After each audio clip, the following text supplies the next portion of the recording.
ഒരു UDF തരംഗം കേരളത്തിലുടനീളം സൃഷ്ടിച്ചിരിക്കുകയാണ്. കേരളത്തിലെ കോർപ്പറേഷനുകളിൽ വലിയ മുന്നേറ്റമാണ് UDF കാഴ്ചവെച്ചിരിക്കുന്നത്. ജില്ലാ പഞ്ചായത്തുകളിൽ വലിയ മുന്നേറ്റമാണ് കാഴ്ചവെച്ചിരിക്കുന്നത്.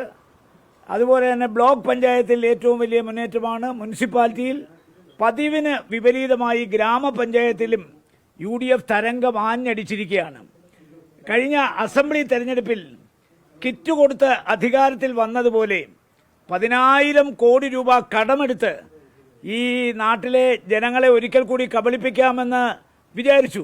പക്ഷേ ആ വിചാരം അസ്ഥാനത്താണെന്ന് ഈ തെരഞ്ഞെടുപ്പിന്റെ ഫലം തെളിയിക്കാൻ പോവുകയാണ്. ഒരു കാര്യം അസന്നിഗ്ധമായി തെളിയിക്കപ്പെട്ടിരിക്കുന്നു. 2026 തെരഞ്ഞെടുപ്പിൽ 111 സീറ്റുകൾ നേടി 1977 പോലെ UDF അധികാരത്തിൽ വരും എന്നുള്ള കാര്യത്തിന്റെ ഒരു സൂചനയാണ് ഈ തദ്ദേശ സ്വയംഭരണ സ്ഥാപനങ്ങളിലെ തെരഞ്ഞെടുപ്പ് കാണിക്കുന്നത്.